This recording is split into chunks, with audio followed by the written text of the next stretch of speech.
No. Jay, Yeah, Jay Rosenbeck. I'm a candidate for that position. Hi, Jay. Nice to meet you. It's nice Okay. to meet you. Nice seeing you again. Hey, David.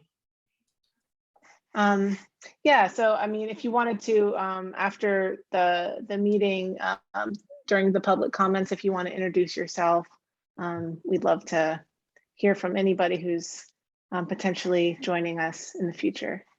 Thank you for the invitation. Yeah. Okay, so has everybody had a chance to review the agenda, and is there anything that anybody would like to add or comments on the agenda? No. All right, well, why don't we just jump in then with we have Paul Still, who's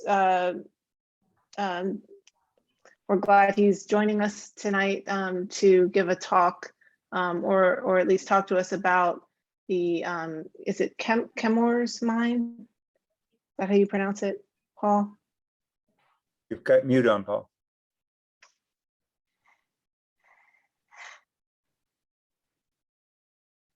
Or maybe he's still kind of getting settled in. Paul, are you here? And There he is. hi, Paul.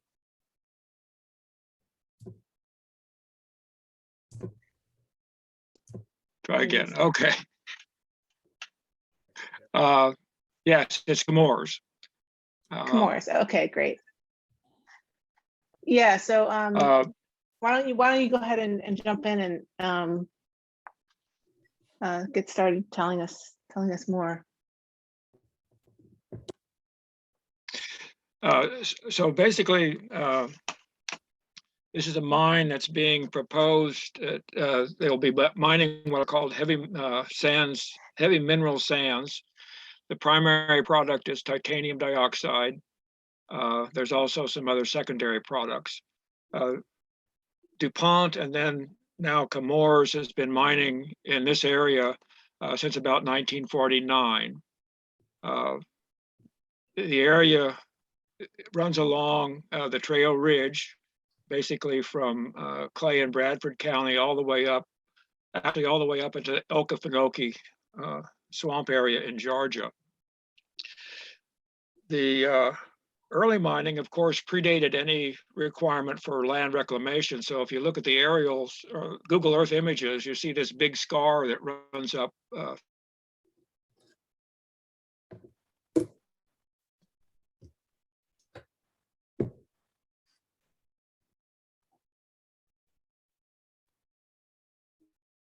You just dropped out, Paul.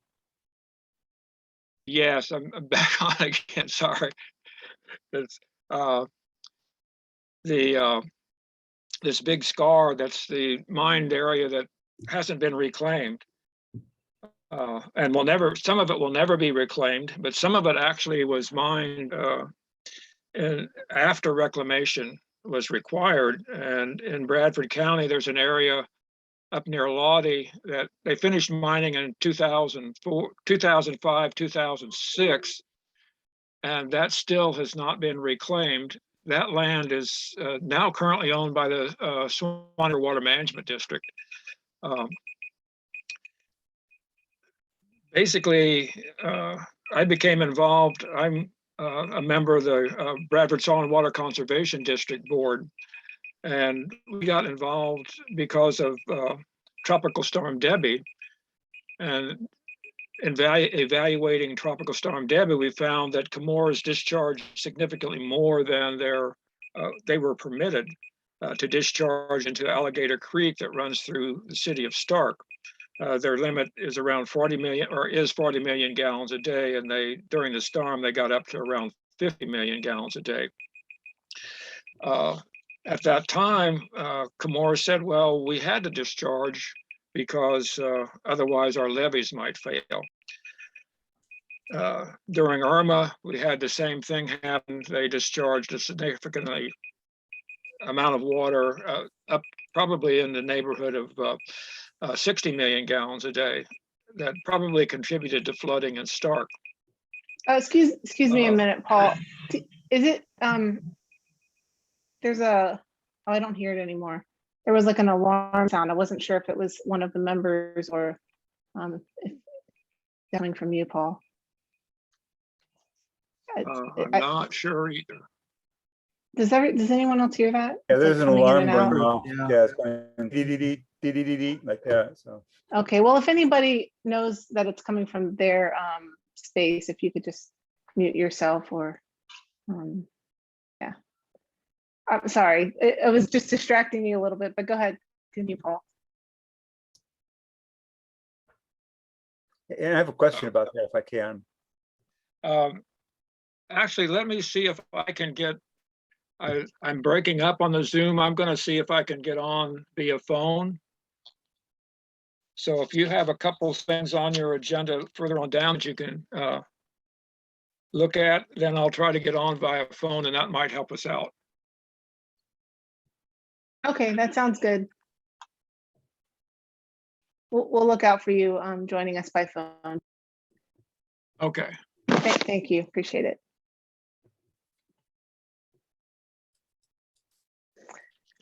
Okay, well, while Paul kind of reorients his setup there, why don't we say hi to the, looks like there's a couple of potential new members join the meeting today.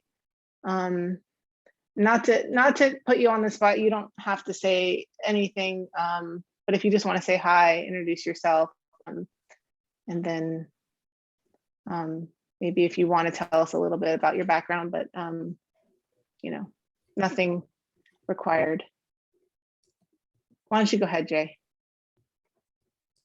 My name is Jay Rosenbeck. I've been a citizen of Alachua County for 22 years. I'm an emeritus from the University of Florida. My area was rehabilitation science, and I lived for 47 years a life of getting up every morning and going to help people who had lost their ability to talk and to swallow, talk better and swallow better.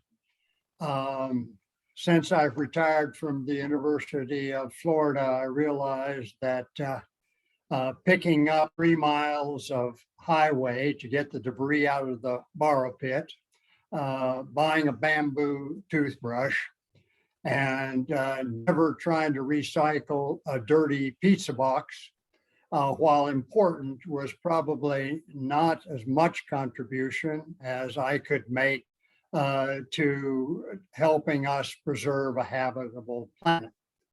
I'm sure that I have no unique abilities. I've been a scientist all my life. I'm a good listener.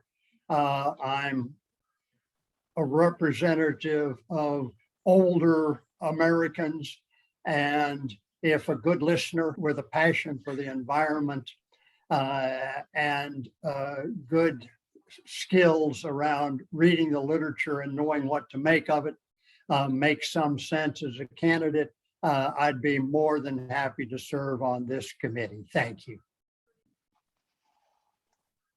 Thanks, Jay. Yeah, I think those are all great qualities to have as a boarder. So really appreciate you applying. And Luke, did you want to say hi? Yes. Hey, I'm Luke Pigeon. I'm a candidate as well. My experiences, I'm a soil and water science major graduate from the University of Florida, emphasis on water science. I graduated in 2020. I worked for a year, the Environmental Protection Department as an intern, and then I continued on with Temp Force, working for the Water Resource Division. And then I working now for the Florida Department of Health, Environmental Health Department. I do permitting and inspections of the OSTDS program here in Alachua County. My unique skill sets are my passion for the environment, my knowledge of soils and water in our local communities, and my passion just to improve our environment. And anything that I can do, I can do. And if I don't know it, I will learn it. And so I'm looking forward to having the opportunity to share my experiences and also gain some more experience from fellow members of the board here. And so, yeah, that's pretty much it. I mean, I'm just here, I'm concerned, and I want to do more than what I'm doing now. Thanks, Luke. Appreciate the intro. And yeah, we do cover a variety of topics, and soil and water science are definitely a valuable skill set and knowledge base to have. So we appreciate your application. Thank you. And then, yes, and then Melissa said hello to everybody in the chat. And it looks like, do we have Paul back with us? We do. You do.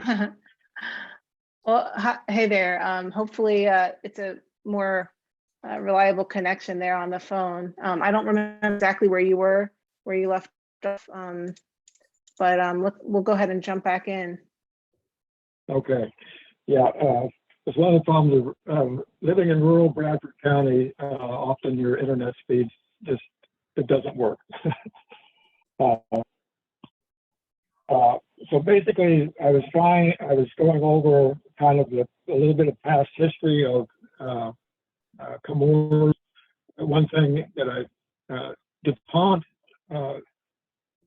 the chemical giant, for want of a better word, tried to shed all of its environmental liabilities into a company that they called Chemours.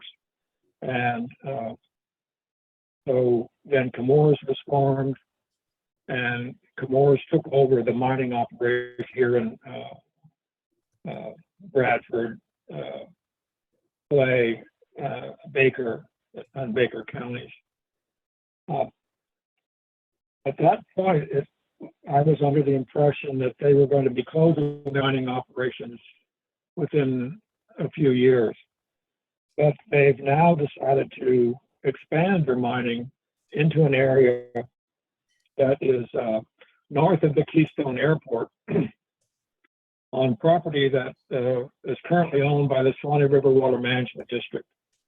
The Swanee River Water Management District got this property as a buffer zone for Camp Landing. But they purchased it from Rayonier, but Rayonier retained the mineral rights. And they have since leased those mineral rights, or they leased those mineral rights to Chemours. And so now Chemours wants to mine the property. This Swanee River Water Management District property is around 1,800 acres. They are, Chemours is proposing to mine about 1,750 acres of that land. The mining process is fairly aggressive. They go in, they wipe out everything on the surface, and then start digging down up to 40 feet to recover the mineral sands that then they pipe in as a slurry. They pump it to a processing facility, and that's where they extract the heavy minerals that they want. There's obviously a lot of permitting required in this. They've already got their permit, their mining permit. They have their permit to build their facility. And in fact, I think they've already started the construction. The last two permits that are needed are their industrial wastewater discharge permit, and also their wetlands impact permit, which is sometimes also called the dredge and fill permit. And at this point, we're very concerned about the impacts that this mining operation will have on the Santa Fe River, in the Santa Fe River watershed. The area that's mined is really the headwaters of a number of streams that flow into the Santa Fe River. it would be very difficult to challenge the mining permits. So we didn't even attempt to do that, but we're strongly thinking about challenging both the industrial wastewater permit and the dredge and fill permit. The dredge and fill is regulated by, it's called a 404 program. It used to be run by the Army Corps of Engineers, but for water bodies like or areas like we're talking about, DEP took over the management of the 404 program. So the permitting is now through DEP. Back when it was still with the Army Corps, the Alachua County Environmental Protection Department, this was back in February 2020, produced a letter, sent a letter to the Army Corps outlining their concerns about the proposed mine and because of its impact on the Santa Fe Basin. And the Environmental Protection Department did a good job of identifying the real problems. But as far as I can tell, Chemours made no attempt to respond to the concerns that were raised in that 2020 memo. And this is sort of a pattern that Chemours has. It just sort of charges ahead and assumes that they can push through their permitting without really addressing some major concerns.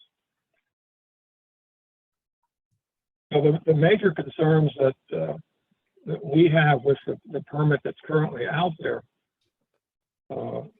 is the sort of mistaken, we believe the mistaken belief that you can restore some of these significant wetlands, particularly things like the marshes and cypress wetlands. And Chemours is, of course, claiming that they can do this, although we've not seen any real evidence that they can. The area has a lot of wetlands. It has like 700 acres of wetlands. Some of that, those wetlands were actually drained early in forestry practices, for forestry. And so you have a lot of wetlands that are actually converted into planted pines. I would have no problem of them mining and reclaiming that area. The problem I have is mining the cypress wetlands and the marshes. Oh, I get the impression, yeah, go ahead. I just getting too many questions built up. I have a small memory. So I wanted to ask you, I know that south of this area, you know, there's quite a bit of phosphate, and even down into Alachua County, actually, there's phosphate in the ground. They're going deep enough to get it, and it sounds like they're doing pretty much the same kind of mining technique that a phosphate mine would do. Are they going to be running into phosphate as well when they go down? No, and the reason is this is up on the trail ridge, so there's a significant change in elevation. So what they're mining is old beach sand. Okay. So they don't get anywhere near the Florida aquifer or the they're just up in the sands, and that's the reason they don't go any deeper is the mineral doesn't exist down deeper. Is there clay? Is there any clay in the soil where they're going to be mining? There is some, but they essentially would once they hit the clay layers, then they know they're out of the range of where they want their minerals. Okay. But they do have to do. There will be pockets of clay that they have to deal with in terms of trying to get it out of the system and managing the turbidity of the water.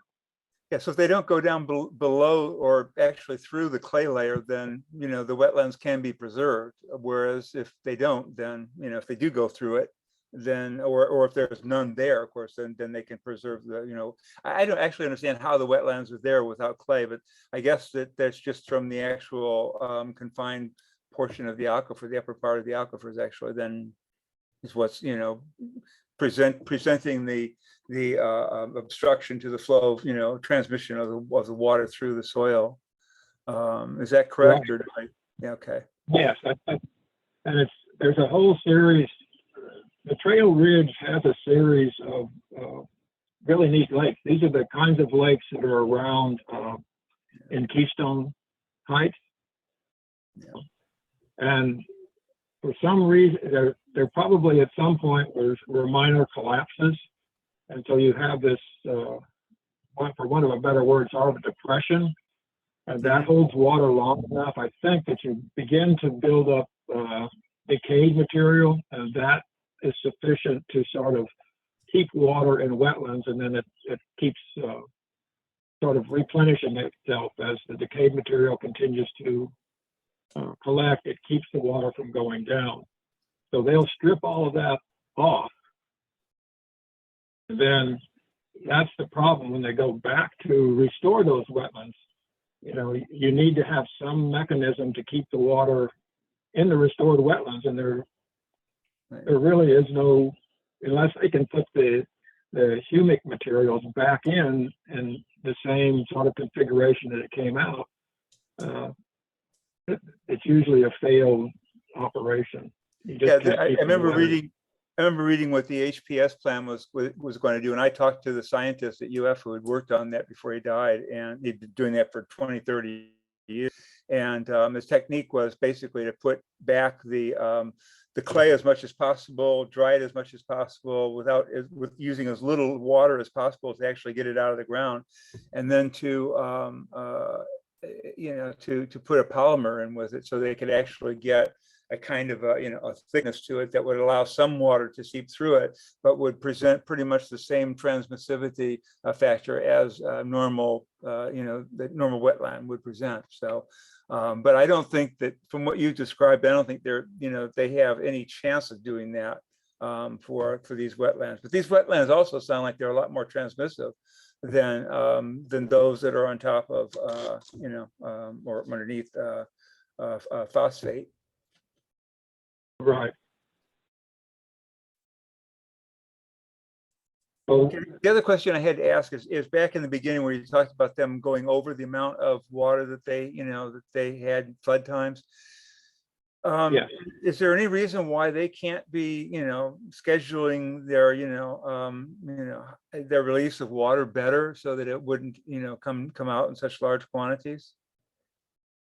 Well, their claim is that if they hold the water back, then these holding ponds that they have at their facility, as part of their treatment facility, might rupture, and that would be a more significant flooding.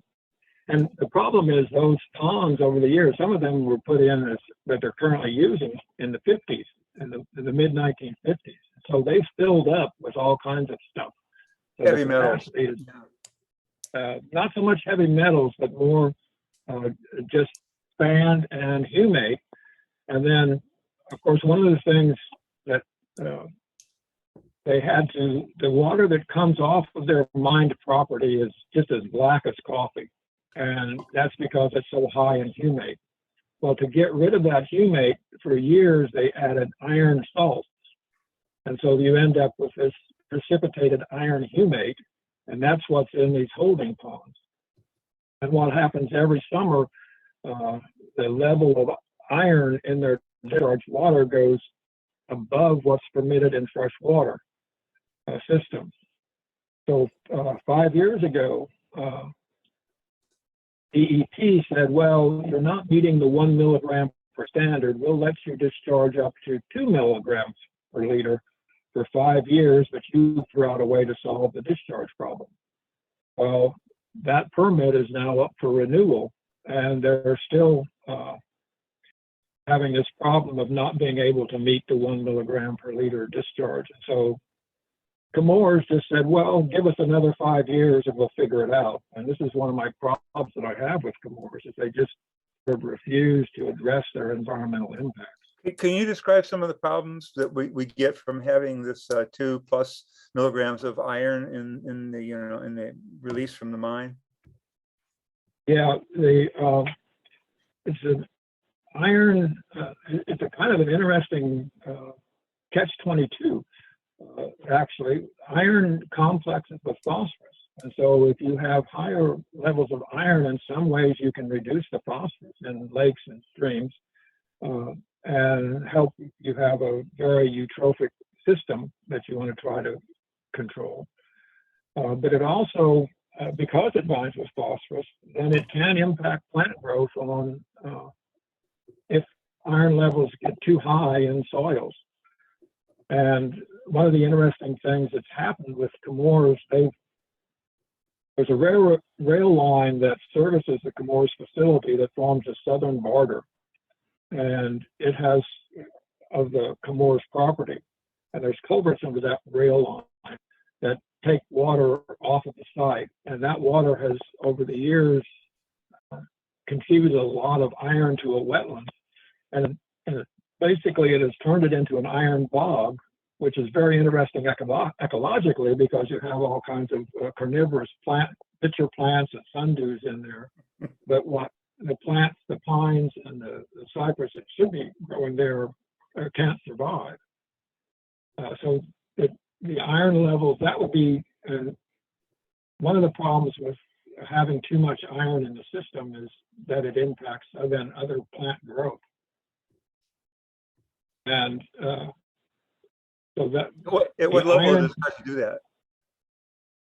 I don't really know what it's a little hard to tell because one of the things that happened with the Chemours facility, it looks like some of their stuff leaked out of the pond. So this wetlands that is now this iron bog has iron humate in it.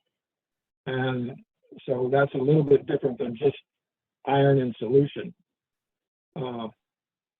That's something that they need to demonstrate that they're not going to raise the level of iron in the Santa Fe system above ambient or current levels.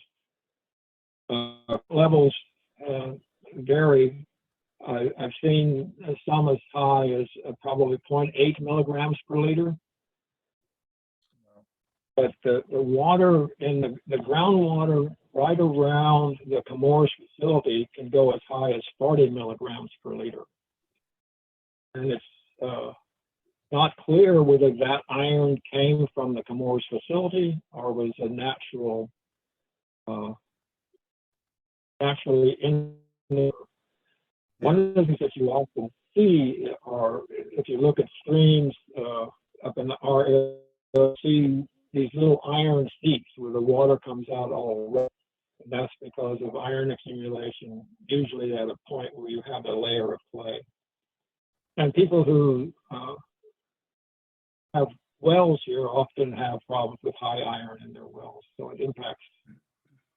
I mean, the level of iron can be so great that people who use this water to irrigate and it sprays against their house, you actually have rust stains appearing on the house. Yeah. Paul, can you explain briefly, I forget the chemistry, is the iron in the ferric or ferrous form, and would it matter if it was converted? Could it be converted to our advantage? It gets, it's a very interesting system that involves a whole group of bacteria called the iron bacteria. And they go through that process of converting it and as a substance so that they can survive in anaerobic conditions. And one of the things that you get when you have high iron in water in a stream, this bacteria grows in these big sheets of kind of, depending on what condition they're in, they're either this white or then they go rusty. And that we can actually see that at the point in the stream where Chemours discharges its industrial wastewater. And that's existed. Does it matter what, first of all, what form is it in? Do you know whether it's in a ferrous form or ferric? Because as I recall, iron in the ferric form will cause precipitation. And that could open up a whole nother issue. Yes, and I see that what's happening is that because this is in a biologically active system, you're moving from one form to the other. The bacteria are helping do this, and so it's a pretty complicated issue. So the key is to, I think, try to avoid as much as possible putting high iron water in the surface water systems. And what's not clear right now, DEP is claiming that the water that I described that's being discharged through underneath the railroad tracks is surface or groundwater. But I don't know how the groundwater would, get to the surface and then discharge. But if the groundwater is that high in iron where they're currently located, then it's likely that the groundwater further down where they're going to be doing the mining could potentially also be high in iron. So that means when they're pulling this water out during their mining operation, they're going to be bringing this high iron water up to the surface in very large quantities. And so now it's going to be interacting with surface water systems. And that's one of our big concerns, that issue was not really addressed in the permitting process. That's deadly to mammalian life of all kinds to get that high a level of iron. So. So at this point, Oh, it looks like Melissa in the chat had a question about what is the current status of the challenge to the 404 permit? Okay, so that there has been no issue, that permit has not been issued. What was issued was a notice by DEP that they had received the permit application from Chemours. And the documents that were included with the agenda, that document was a response to DEP trying to point out some of the problems with the permit and also to ask for a public meeting to allow open discussion of the impacts of the permit. And there's actually been another group, a group that is more involved with phosphate mining, also asked for a public meeting. And EPA filed a response to the actual notice of the application, indicating that they had some serious concerns about the permit and the fact that the permit was kind of inadequate. Chemours has filed a response to the EPA document saying, well, no, we said all of that in our permit application, but and that's another issue that I have with Chemours, is that rather than sort of build and improve what they're doing based on other people's comments, they just kind of said, no, we did that. Oh, wait, don't bother us, give us the permit.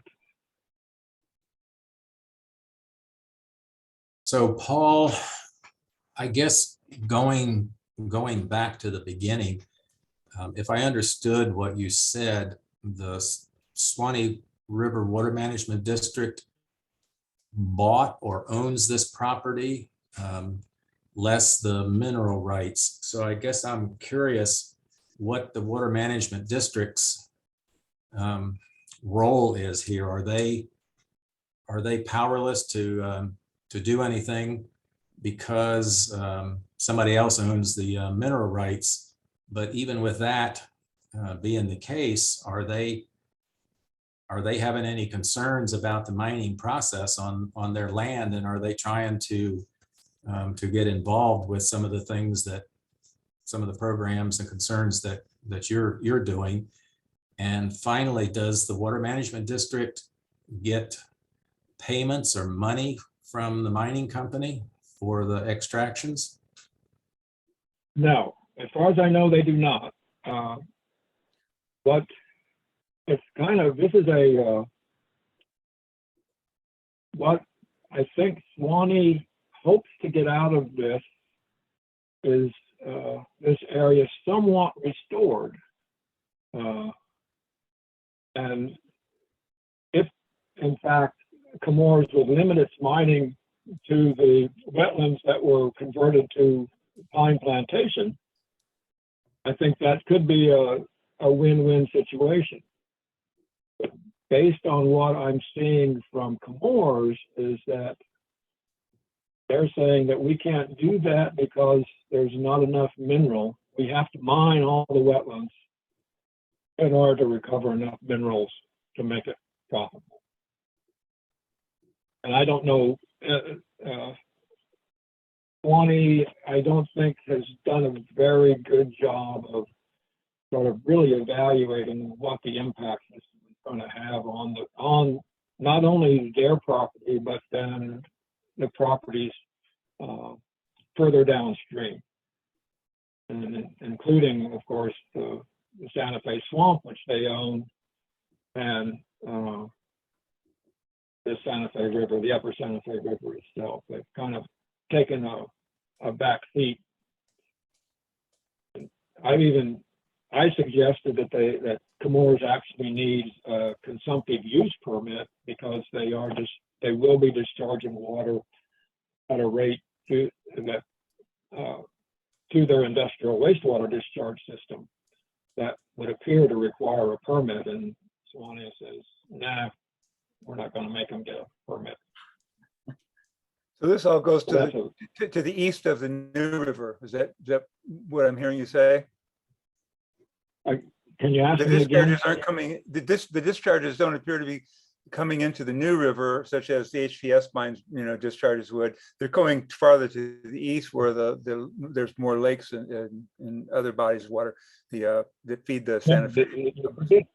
The discharge from this plant will go into a creek called Double Run Creek, and it runs into the Santa Fe Swamp. Okay. And so again, if there are elevated levels of iron and those are not addressed, they potentially are going to impact the Santa Fe Swamp. And they would clearly impact the Double Run Creek system. And again, the problem there is that DEP has just been extremely lax in enforcing the limit, the 1 milligram per limit for iron discharges.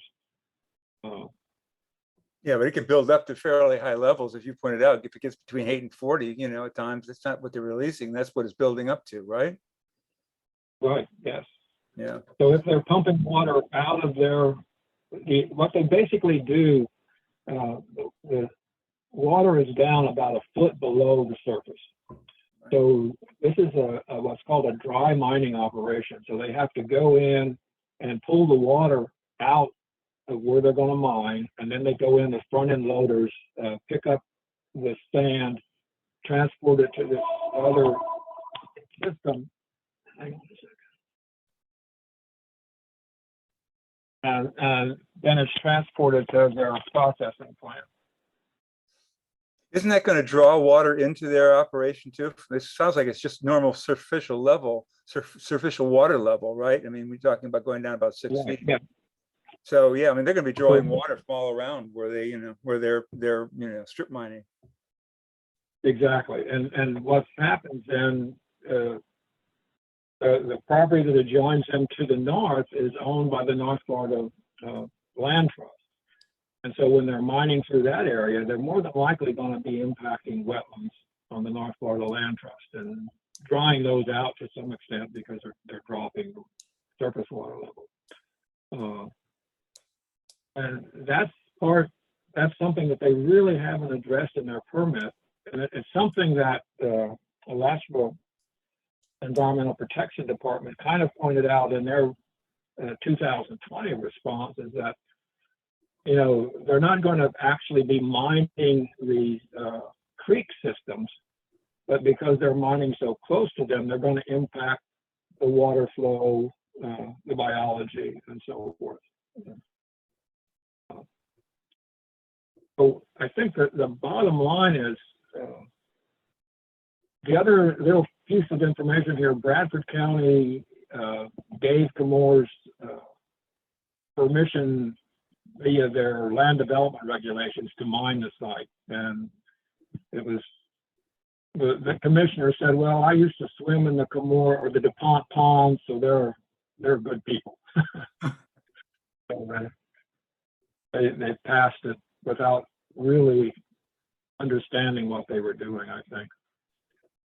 So the only way at this point to kind of put some pressure on Chemours to do kind of the right thing is probably for Alachua County to become involved and sort of say, yeah, let's take a hard look at this, and is this really what we want in the headwaters for this Santa Fe? Bruce, you have a question? Well, it's more of a comment. It seems to me, listening to all of this, that the Chemours has a pattern of abuse of the landscape and the environment that any environmentally focused person or organization should come out against this current proposal by Chemours, and should not reward Chemours for the failure to do what they agreed to do in the past. They apparently have a track record of not complying with regulations and just going forth. So I see no reason why they should be rewarded with something new. Thank you. Thanks, Bruce.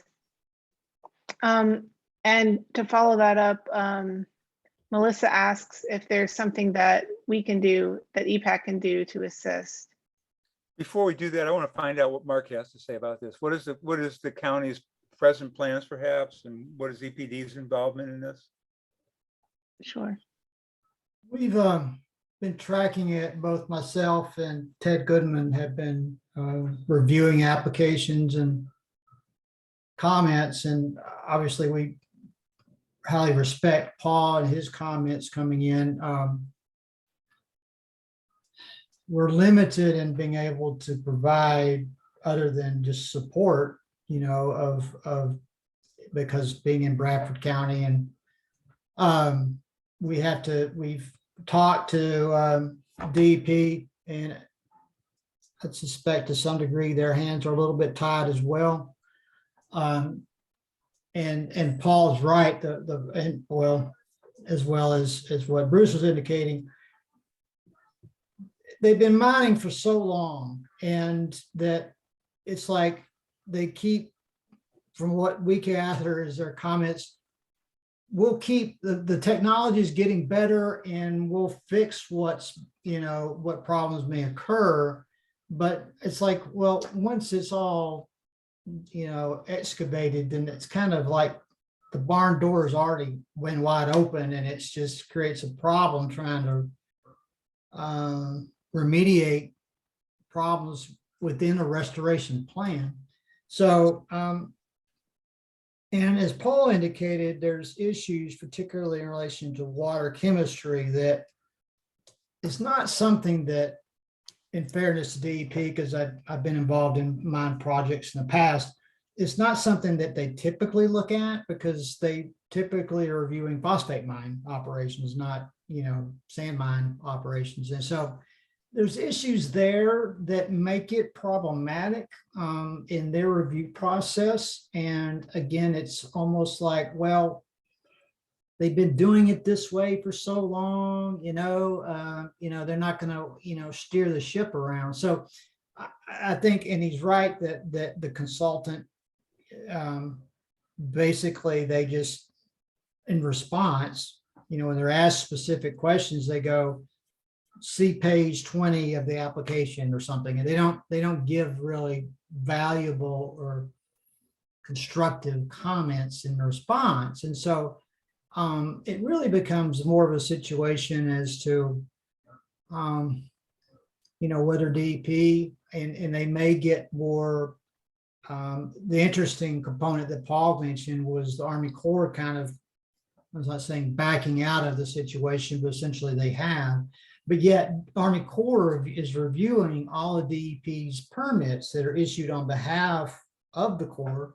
and are providing substantial comments. And so undoubtedly, this is probably the highest commenting project, one of the highest in the state. I mean, the amount of wetland impacts being, both already impacted and proposed are substantial. So having said all that, I think we're kind of in a, just hoping that, DEP can work things out, but at the same time, maybe put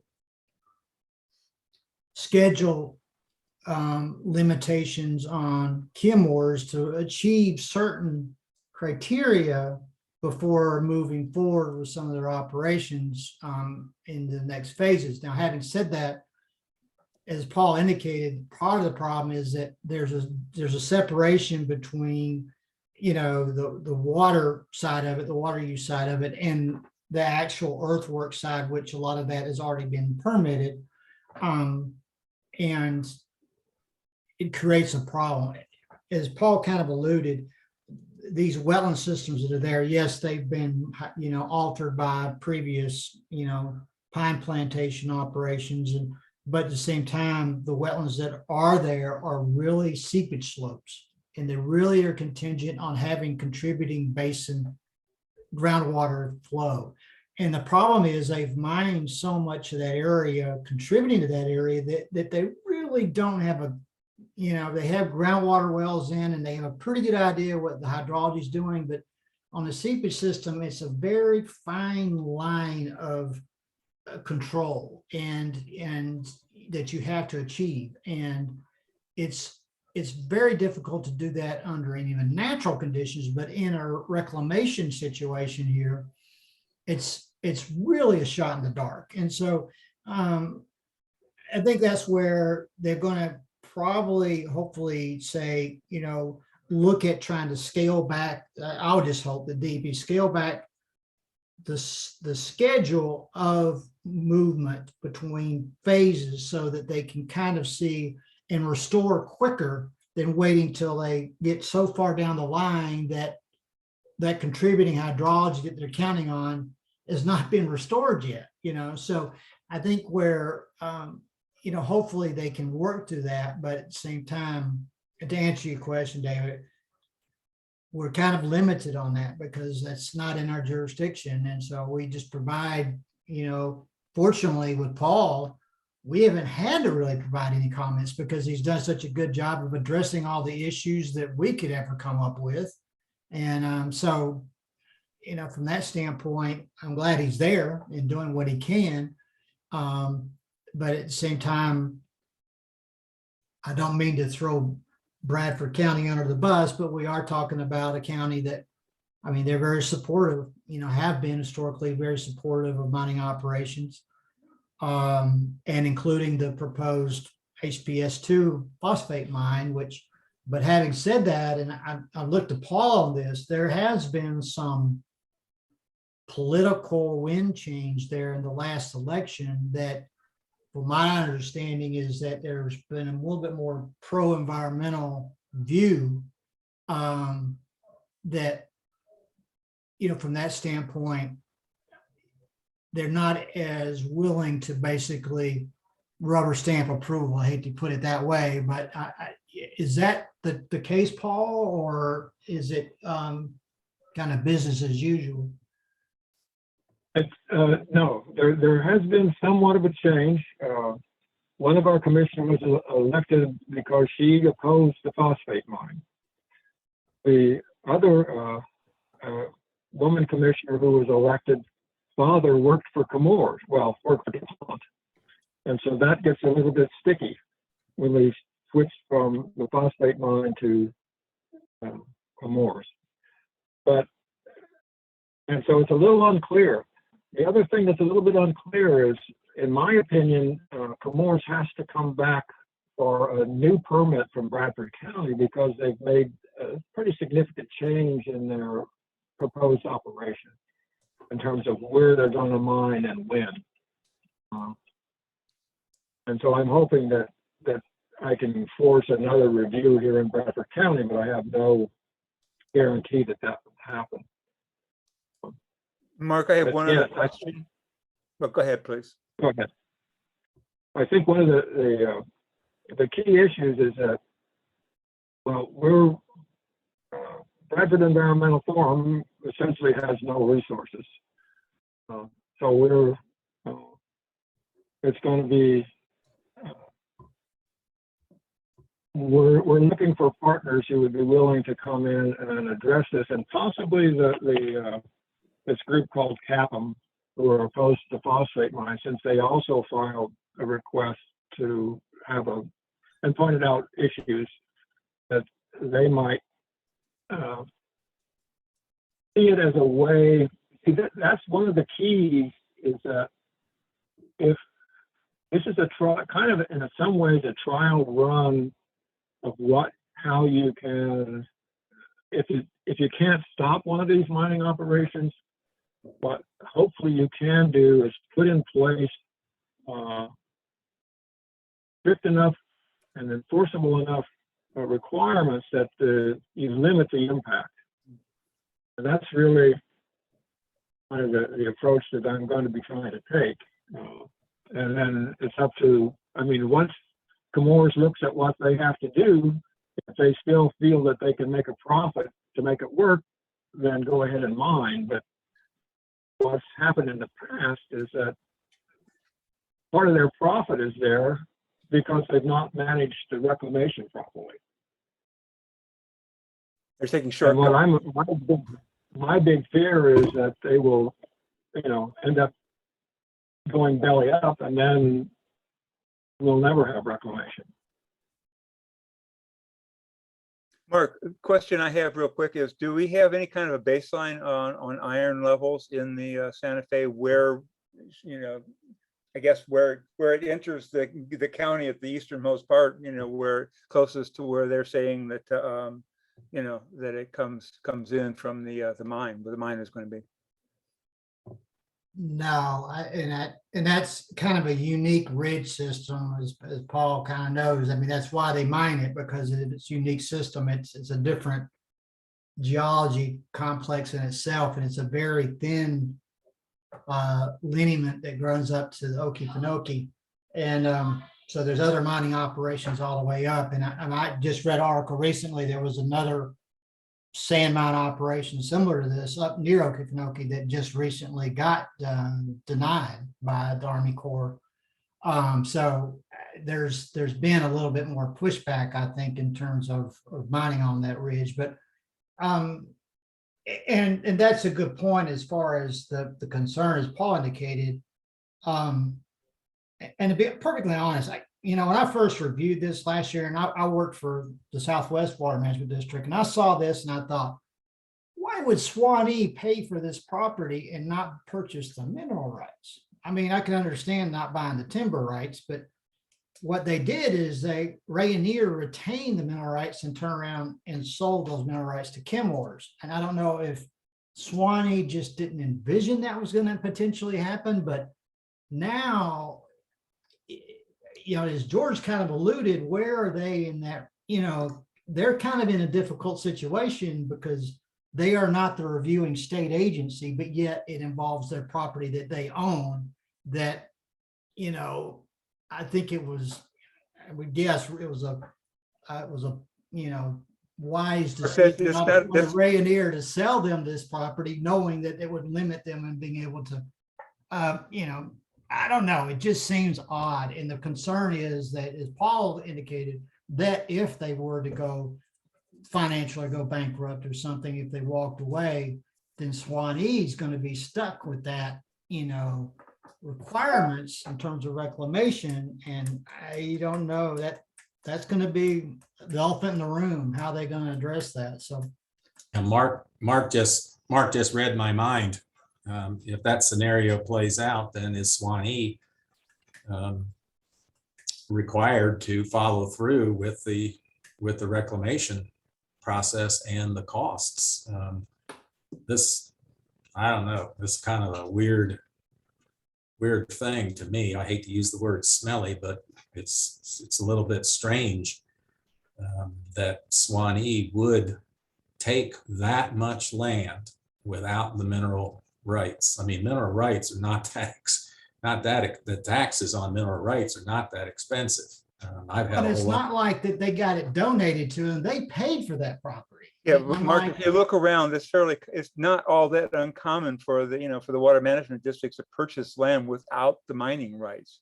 Well, it's pretty common. It's pretty common, more common than anyone would guess in this Yeah, group. yeah, it is. I mean, it's more common than that they would buy them, actually. Even in private transactions, people just don't understand mineral rights. So it is kind of odd, but be that as it is, Mark, has there been any conversations, or Paul, any conversations with the Water Management District about getting them concerned, and if they are not concerned, getting them concerned about this whole process, so that the things that you might have some impact on, like the reclamation, that Swanee is in the driver's seat with you on that, so that you can at least control some of the things that you might be able to have some influence on, I guess would be my question at this point. Given what you just said, does that therefore exclude the possibility of holding their feet to the fire and denying them permits until they reclaim what they've already messed up? Is that being very naive on my part? I don't know.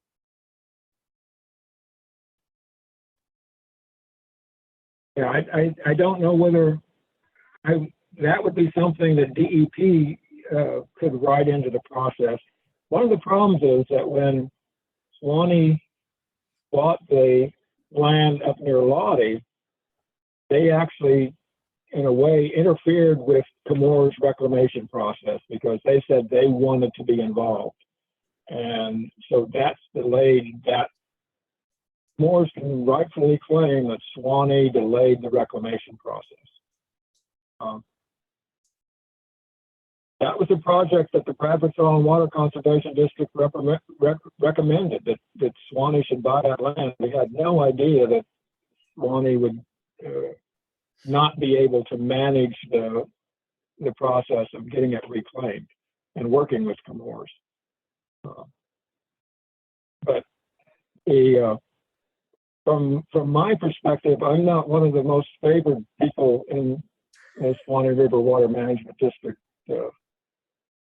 do. And so if sort of the request for clarification could come from Alachua County, it probably would carry a lot more weight.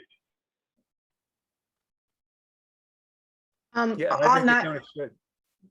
On that note, Melissa asks if the impact does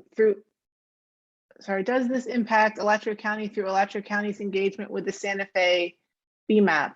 So, in other words, I mean, I think that question is pointing towards, do we have a reason to kind of take some ownership of this with respect to our engagement with the Santa Fe River system? BMAPs don't cover iron. They don't. No, they've either covered fecal or they've covered, nitrates and phosphorus. That's the only things they've covered in the past. I think the other issue that we have in the upper Santa Fe Basin is, in fact, the minimum flows and levels for the upper Santa Fe Basin. Those have not been reviewed in 5 years, the time frame that they should have been reviewed. And so there may be potential impacts on that MFL. Chemours' calculations indicate that there's essentially no impact, but I think I'm not sure that they've done a really good job of modeling, and it's almost impossible to model this upper Santa Fe, this part of the system, because there's the elevation changes once you come very far off the trail ridge are very, very slight. So you can have water going into a different drainage basin simply based on Alachua or Bradford County's ditch and culvert system. And that's where we really, when Chemours did its evaluation, they stopped showing where the water was going at the Swanee River property line. So you really can't figure out which basin is going to be impacted. And there's about potentially 4 or 5 basins here. Some of the water in the area that's being mined would normally flow into Bat Creek, which would flow into Lake Rowell, Lake Sampson, and down the Sampson River to the Santa Fe. Others would go into another drainage system that comes into, it's called the Hampton Drainage Ditch. It comes into an area of the Santa Fe swamp near Hampton. And you have this Double Run Creek system that comes kind of in the middle of the Santa Fe swamp. And then the far end that's being mined, that flow goes down to a little town called Theresa and comes into the southern end of the Santa Fe swamp, and that's going to impact Little Lake Santa Fe and Lake Santa Fe. So it's because Chemours, and this is one of the things that EPA pointed out, that they haven't done a good job of evaluating the impact of the streams further down. And Chemours in response says, "Oh yeah, we did. It's in our paperwork." And that's where I think Alachua County, because of the potential impacts on Little Lake Santa Fe and Lake Santa Fe, and conversely, and also then Lake Alto, you have a sort of, I think this is an important project for you. And the whole drainage system, that's most of the drainage is going to be into the Santa Fe swamp, essentially.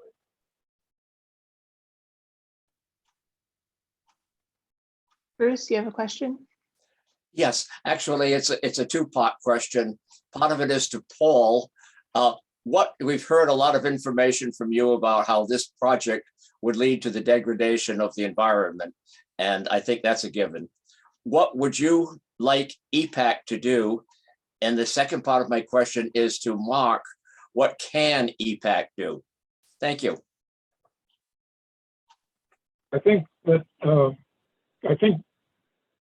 it's probably correct that you're kind of limited in terms of what you can do officially, but one of the things that obviously when I read the memo from your Environmental Protection Department from 2020, you did your staff did a really good job of identifying the issues. And what that brings some credence to what I'm saying, because I'm a plant pathologist, so I have essentially very little standing in these kind of arguments because I'm just a plant pathologist. But by having something come from your staff, I think it's going to carry a lot more weight. And then EPAC, I think one of the things that Bradford Environmental Forum would like to see if we cannot convince the 2 county commissions to have a more cooperative relationship in looking at the issues. And there's a whole series of issues that impact both counties. And it's issues like the minimum flows and levels for the Santa Fe Lakes, Lake Alto, the minimum flows and levels for the upper Santa Fe River, and then just water quality issues. And then the other issue is that we share a lot of conservation land that's on both sides of the river, and how we maintain that land and the actual channels to try to reduce flooding impacts, but still maintain a functioning ecosystem is something that needs to be looked at as a joint county activity.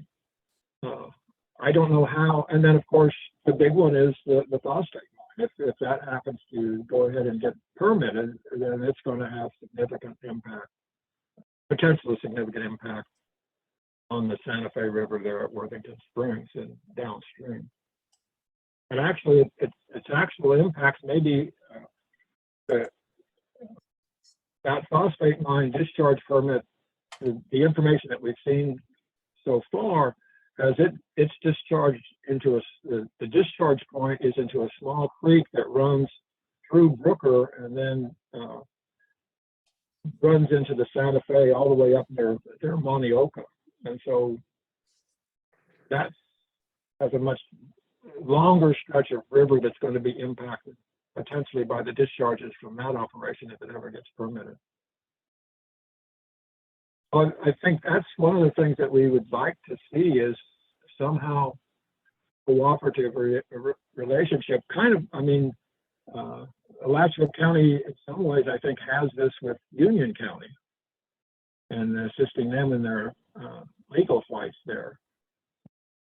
But I don't know how you guys work that one out. But the real problem is, of course, Bradford County has no environmental staff at all. We don't have anybody here, and so they're kind of at the mercy of their engineering firms, and if their engineering firms are not up in this area, then they're just kind of out of luck. Earlier, you mentioned a few groups who were requesting public meetings and to some extent involved in the issue. Can you just remind me of the names of those for reference? So at this point, the 404, the state, that's only we could request a public meeting for. There was comments for the industrial wastewater permit, and DEP is still evaluating that. So I think that again, if Alachua County were willing to look at that permit and make comments to DEP, that might carry some weight as well. What permit was that again? It's the industrial wastewater permit, and that one comes out of the Jacksonville DEP office. And Mark, you mentioned that the Army Corps had looked at a similar operation for sand mining and refused the permit. Is there documentation around that would be is publicly accessible that we could look at as like a precedent or to kind of look at what their arguments were for refusing that permit? It was in Georgia, and it was more of an issue relating to mining wetland systems more than anything else. It won't really be applicable. I appreciate what Paul's saying as far as industrial wastewater permit. We don't have staff that have those expertise in the review process for wastewater facilities. We would when we've had situations like that, we've had to, like he mentioned, to Union County, where we've actually hired consultants on behalf of the county to review things. And so we're spending quite a bit of money, to say the least, on legal issues associated with the mine up in Union and Bradford. But this mine operation is not, the board's not considered it a concern that it's and we would not be qualified as a I think a legal party on it, as opposed to the Union County mine was more of a case where it was a direct potential threat to the Santa Fe River. This site is being in the headwater area is considered a threat, and so therefore we are basically what little, activity we had on the staff level is just reviewing the documents that are sent to DEP. And their board has not expressed interest in writing letters to DEP or to Bradford County. So if Bradford County commissioners wanted assistance, they could send a request, and then the Alachua board could allocate funds towards it to see whether or not, but I don't know what the odds of that, condition is. Number one, that Bradford County would actually request assistance from Alachua County on something like this. I don't know that would, it may be with different commissioners now, it may be more open to that, but I just think we're covered up as it is, just trying to keep track of activities within Alachua County. So I think, it will be interesting to see what the DEP decides to do with that information. I don't know that the wastewater permit would be one that they would tie necessarily to that's the Jacksonville staff as opposed to the Tallahassee staff and the mine and reclamation group. I don't know if they're feel that information is critical in making the determination on the dredge and fill permit, but maybe they will. I don't know. I mean, it's like I said, that the biggest issue with this, and Paul kind of alluded, this operation has been going on for decades, and it's like, if it was a brand new mine out in the middle of nowhere, like HPS2, in Union Bradford, there's a lot more potential for involvement in getting into discussions and evaluation, which ironically it's the same consultants, and Paul knows this, it's the same consultants that are working for Chemours or proposing the HPS mine.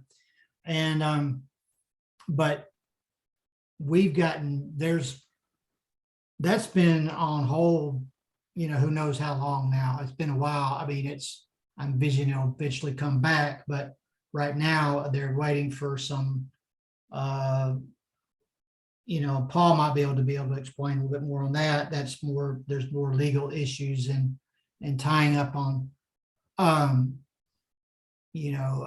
landowner rights issues and stuff that have kind of like put that project on hold for the last couple of years now. So I don't know if and when that's going to come back, but that's where the Alachua board feels that they're better off putting their efforts and money towards that. I mean, they've allocated, I think it's like $300,000 towards legal fees and consultant fees, and so a large percentage of that's probably been gone by now. So I don't know that they would be interested in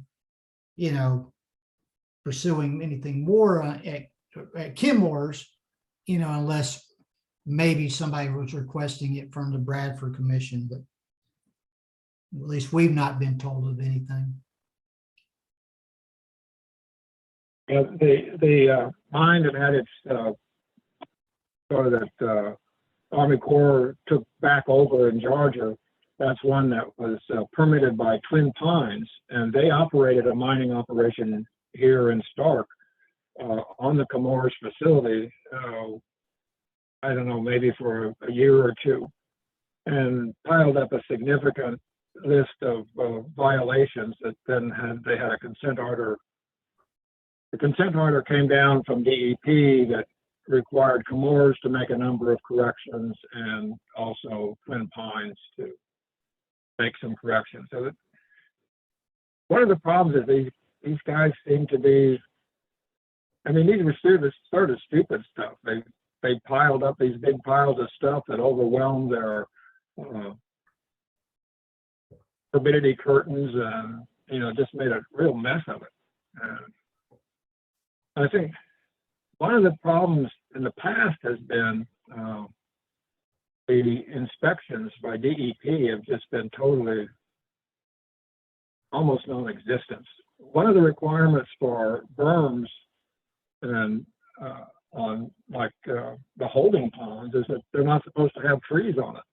Well, the Chemours holding ponds had trees that were 5 to 8 inches in diameter on them. So that's not something that just grew in a year or two. And it wasn't until there was a thorough inspection a few years ago that they sort of got dinged for that.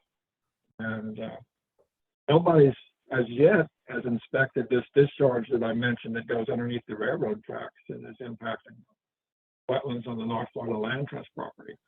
Even though I sent them all the GPS coordinates of where the culvert is and everything, they just don't seem to be willing to look.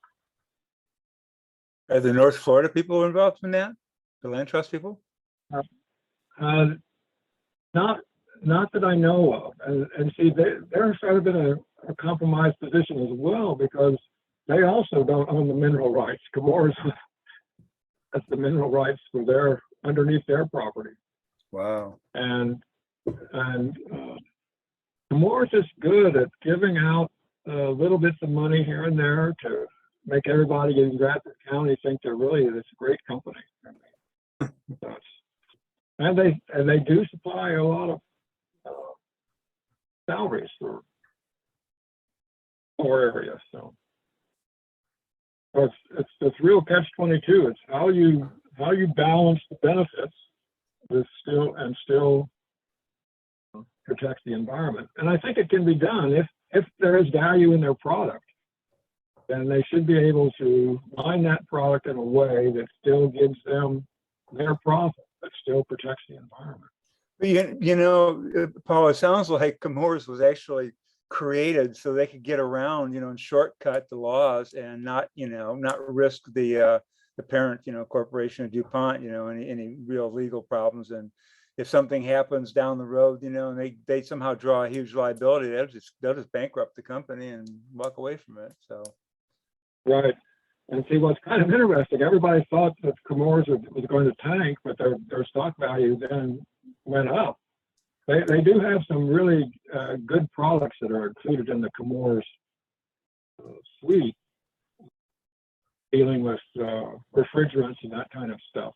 I think the question comes down to whether we want to do something or not with EPAC tonight. And to some extent, I see some, problem. To me, I have to kind of draw it in the same line that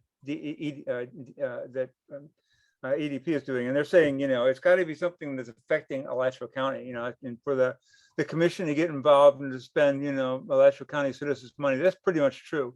We know that, we could be having some huge problems from, pollution to the water from phosphate. And I see the problem with iron. I think that, it could cause a big problem if they had enough of it, or, if they, depending upon the amount of it that would go into it. And I just don't know that number yet. So I couldn't recommend it unless I had a number that would, make the concentration of iron throughout the, at least a portion of the Santa Fe that borders Alachua County, high enough to, be a danger to any kind of aquatic life in it. And I know how dangerous iron is to mammalian life. Iron is one of those substances that they tell you not to take in very large quantities at all in vitamins, and it's the only one that I'm aware of that's like that. So, and it's because of the problems that it can cause you if you get too much of it. So I know that it can be very, very toxic to animals, but, I don't see those numbers being existent. I do see that the county could, where it does have expertise, weigh in on this. And, if it can, great. But, if there's no expertise to weigh in on the various permits, then, that's a problem. I can't see recommending that they spend money if it's not something that's going to affect Alachua County directly. So someone else's mileage may vary on that, or, they may differ on that opinion, but that's, I think where we've come down in the past, and it's worked. It's worked for us in terms of getting support from the commission when we needed it, which is we were able to get on the phosphate mine because we took something that we knew was going to affect the county directly, and they were able to see that, and then they put quite a bit of money towards that. So, and that's the problem. In the past, I've done a lot of challenges through the administrative hearing process. And I argued them myself, so it just costs me time all the time. But recently, well, a couple of years ago, I lost one, and I was going to be hit with a $60,000 settlement to Bradford County and to Swanee to cover their legal fees and costs. And so I had to agree not to proceed in the future personally with any administrative hearings directed to either DEP, the water management districts, or Bradford County. So I can't personally challenge this. But as the president of Bradford Environmental Forum, I might be able to, but that one has to be worked out yet. But I think the key is if enough pressure can be put on Chemours, they may decide to make these fairly minor changes. And these are changes that the Environmental Protection Department outlined in their 2020 memo, which was that, if they just mine the areas that are that they're not currently going to mine, that are disturbed, that are in wetlands, that are in current pine plantations. But I'm thinking that the problem is that more than likely the way they drew the line of where they were going to mine based on where the minerals were. And so I think that's why they're not willing to take that option. Yeah, Paul, if you can give me a written document that says that about, doing the EPD, following up on the EPD statement of 2020, and then recommending that again to whichever agencies need to be recommended. I mean, be very, very specific in that.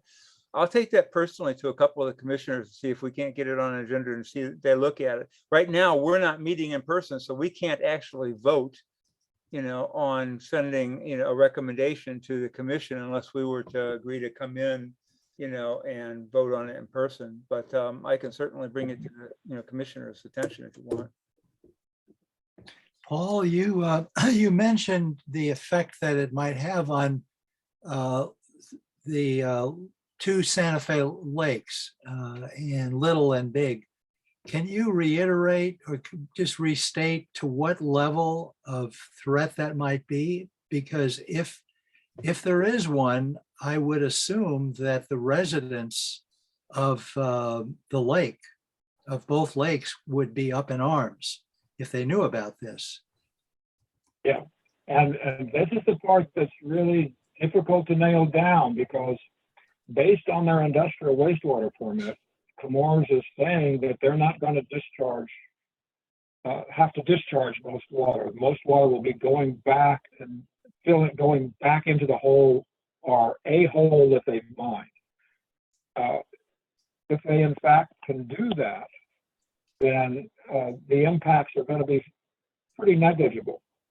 But for example, if they are mining down in the southern end of the area, and for some reason they don't return the water to that southern area and put it somewhere else, and that potentially would impact the two lakes, the Santa Fe lakes. But because of they're relying on, again, models to come up with how much water they're going to have to discharge. And I don't think those models are really reliable. And then you have the issue of if there is, what happens, the real issue is when they have too much water during a hurricane event, and they're going to have to put that water somewhere. And if it doesn't go into the Santa Fe swamp, for example, if it ends up in Lake Rowell via Quebec Creek, that's going to increase flooding around Lake Sampson and Lake Crosby. So and there's really nothing in the permitting that really defines how they have to, where they put the water after they pump it out. They say they're gonna put it back into an empty mine cell, but there's nothing that says it has to go back into the mine cell that it came out of, or in the same drainage area. And we It also was- don't know where conduits are either. So I mean, water could be coming down and then actually going farther down into the Santa Fe, you know, so. It would Well, seem prudent to red flag this issue and so that it's on the record as being a concern, a potential concern, because they're trying to be, any applicant for a permit is going to try to be as vague as they possibly can.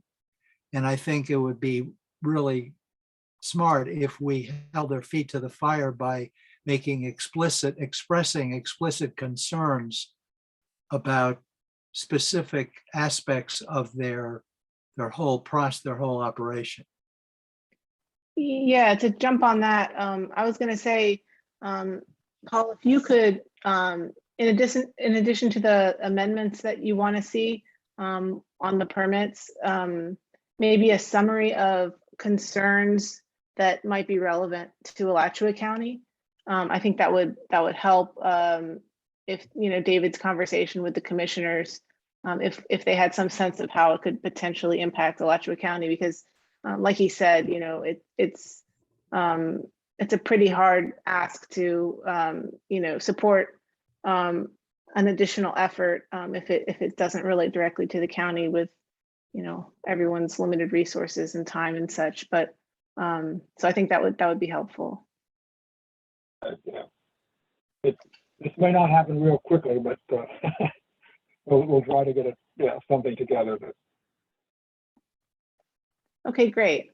Well, Well, that was a really I really liked having that long format to dig in on this issue and get everybody's questions addressed. Does anybody have any last things they want to ask Paul?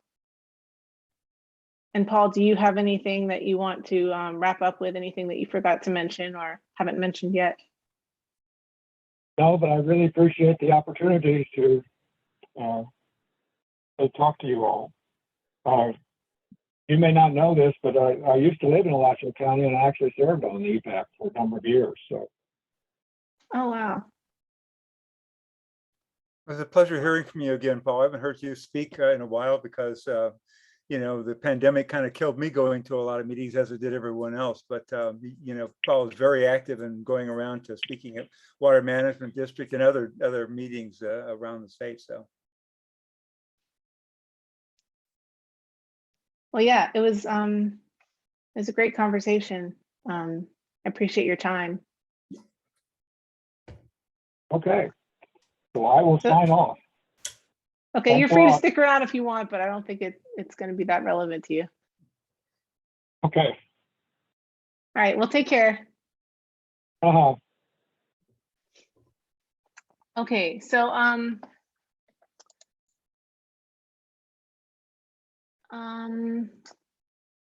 that was really the only thing that was on the agenda. We have our forum discussion, which is kind of a rotate. It's always there, and then the other stuff that's always there. There was one thing that I wanted to mention. We were looking at having a speaker.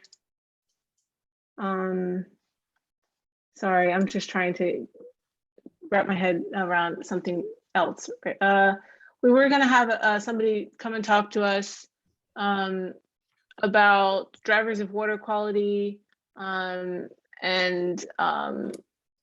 algae.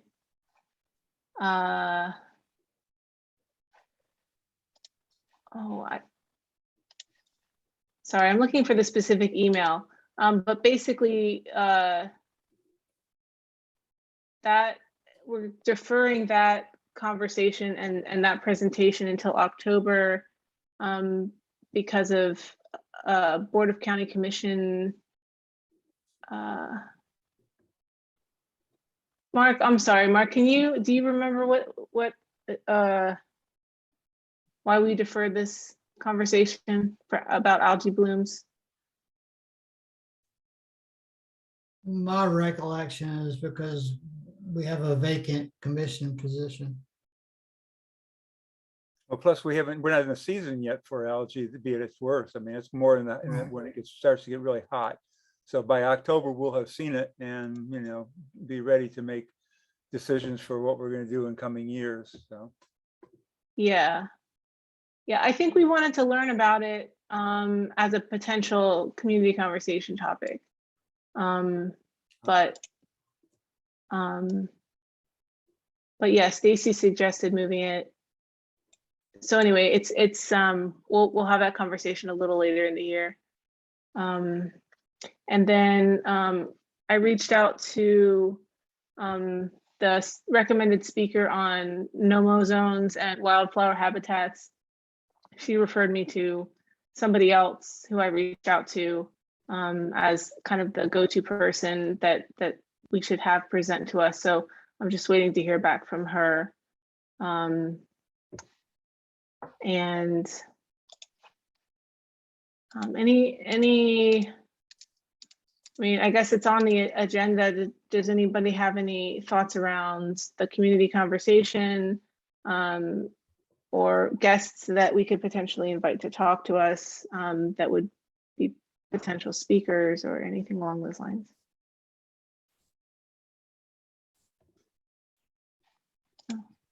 Okay.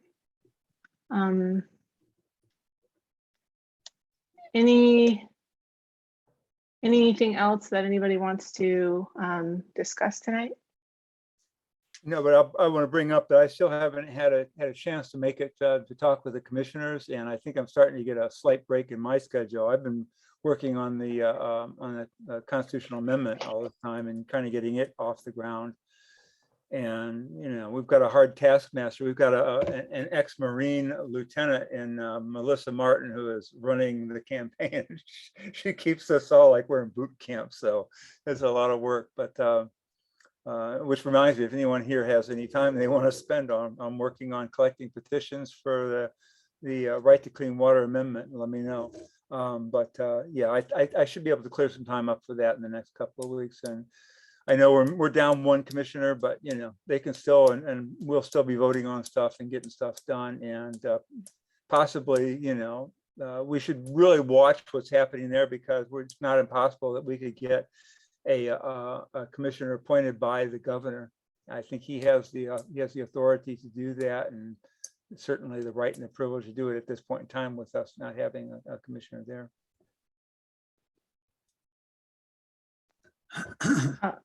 We were talking about water pollution, and I know this is not directly in our purview, but it was a really compelling article on the effect of tire particles on the reproductive capability of the coho salmon in, I think, the Klamath River in the Pacific Northwest. And this is, you know, they're aware that the compounds in tire rubber can be harmful, and they've done controlled studies in little aquatic tanks, plants and fish, and their potential for reproduction and this sort of thing. But this really surprised me, and it concerns me, because we have very little control over, you know, we have no control over particulates. We can't regulate these sorts of things, and yet it could theoretically become an issue. So then I wonder, what is the dispersal mechanism of these particulates? How far do they travel? Are they airborne? Do they just get washed off from the side of the road directly into the water? I immediately think of Payne's Prairie and the road there. And, you know, if their dispersal is an issue, are there any ways that they've devised to suppress dispersal? Someday these things may come back and bite us. I bet you there's multiple forms of dispersal there, because you've got, if it's dry, it's just going to be in the dust. It's going to be a little Right. lower. And if Well- it's wet, it's going to be in a vaporous form. It can go who knows where. Yeah, it's just a lose-lose situation, but I'm gonna follow up on and try to read more on it. Okay. Oh, one other thing, by the way, and I forgot to tell everyone about this. This was a while back. I was taking a class on wildlife monitoring from UF IFAS course, and they one of the things they talked about was trying to gauge where animals are crossing roads by looking at the roadkill counts. And while Mary Alford was still commissioner, she connected me up with a person in the county who actually collects the roadkills. And so and they do record those, and that person was kind enough to send me a list of all of their roadkills for a certain period of time. I don't know how long it was, but I have yet to get to those, but I want to let you know that there's that available, and that might be an interesting thing to look at. We might be able to pinpoint various places in the county where, for example, maybe putting up a sign, saying animal crossing or something like that will, get people to slow down. Or, if it's going around curves, maybe we can, modify how things are done there. Certainly one thing that I understand is the case right now is while the water's been so high out in the prairie, the underpass under, I guess a number of years ago, we were having problems with a lot of wild animals being killed right on 441 where it goes through Payne's Prairie.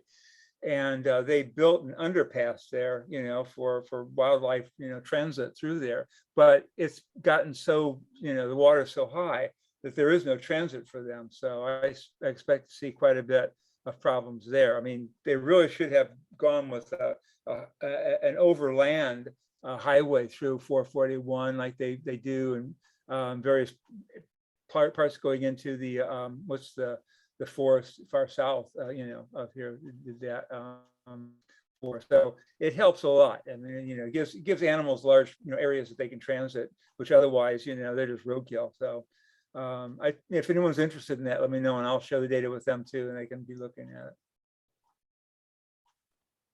Thanks, David. One other thing I just remembered, George, is this your last meeting with us as a board member? Yeah, this completes 2 terms for me, and I just figured after 2 terms, I probably ought to be better to step aside and let one of these new folks come in and take an opportunity to be with this group. So yeah, today is June is my last meeting with the EPAC. So I was waiting for everybody to finish, and I would say so long to everybody. I'm still around. I'm not going anywhere. Probably be looking for some other opportunities for volunteering. I've got a big one with the Department of Agriculture, FDACS, right now. But I have enjoyed working with this group and also our predecessors in the previous term. So yeah, Lanisha, I guess it is the goodbye to everybody. So long, maybe not goodbye. But, yeah, we definitely welcome you back anytime. I mean, I know I'm sad to have your just your insights and your knowledge base extracted from the board, but really appreciate all that time that you've spent here and all of those insights and good ideas and knowledge. And I think everybody kind of shares that sentiment. Well, I appreciate that, Nisha, and I know the group's got plenty of projects to grapple with, and without going against the sunshine rule, if Mark needs some help or some advice on something, feel free, Mark. If the group needs input through that kind of mechanism. Just mark this down, George. You offered, so. Yeah. Oh, definitely. Yeah, just remember, I'm retired, so. George, you've been a bulwark for us. I mean, giving us, a knowledge, sharing your knowledge with us on, in agriculture, especially. I just don't know where we'd have been, the last few years without you, putting in input to things that we're basically, I know I don't have that kind of, experience now. And we didn't really have anyone else that had the kind of you have on. You kept us out of a lot of trouble, and I think really helped advise the county and, the board, and therefore the citizens of Alachua County have greatly benefited from your experience here. So thank you. Thanks, David, for those kind words. I wish everybody the best of luck as you move forward with grappling with the continue parade of issues that I'm sure this group will have, Nisha. Yep. Yeah. Thanks to everybody for being a colleague and a friend. Thank you. It was a pleasure. Yeah. Thank you. And yeah, Nice. like come back and tell us, how your EPAC volunteer program's going. Sorry, I don't know the details, but you could always come back and share that. Maybe we'll probably ask you to come back as a speaker one day on something. Okay, I know we've done that with other previous EPAC members. So Okay. Nisha, yes. I don't know if you heard, but earlier today, I submitted to Mark the fact that I am not going to seek renomination to the board either. This is my last meeting. So Oh, I say goodbye to everybody. And as with George, I don't have other things that I'm going to do. Actually, I have been told by my physician to lessen some of the things. So this is one that I'm lessening. I'm going to leave one of the boards for the city. And finally, David, I am moving to my smaller apartment. It's being renovated right now. That's part of why you see clothing behind you. I haven't moved my location, but I had a bookcase in there that blocked. It was a room divider to the closet. Now you see a portion of my clothes. There you go. Are you staying with Cuscahuilla? Yes, Okay. that's what I will stay with. Good. Yeah. But I have to cut back. I have long COVID. I have no energy. I have trouble concentrating, and my hearing has been taken away from my good ear, so I don't hear very well. With the earbuds, I did everything fine tonight at the meeting. So there are a lot of reasons, and it's time to let somebody else come on board, and life will go on. yes. Well, we'll miss you. We'll miss you, Bruce, for sure. Yes. Yeah. And I really appreciate you taking care of your health. I know it's hard, I think, for everybody to, kind of slow down and do that, but it's important. So good for you for doing that. 2 days, I'll be 81. Oh, well, happy Wow, birthday early. congratulations. Thank you. You don't look a day over 80. No, I don't feel it either. Yeah, and like I said with George, feel free to, with your physician's permission, come back and join us as a guest anytime. We'd, love to have you back if you're up for it anytime. Thank you. Okay, well, I guess we'll conclude on that note. So I hope everybody has a good evening, and see you all next month. Good night, everybody. Good night. Good night. Bye-bye, night. guys. Good night. Bye. Bye, Bruce. Bye, George.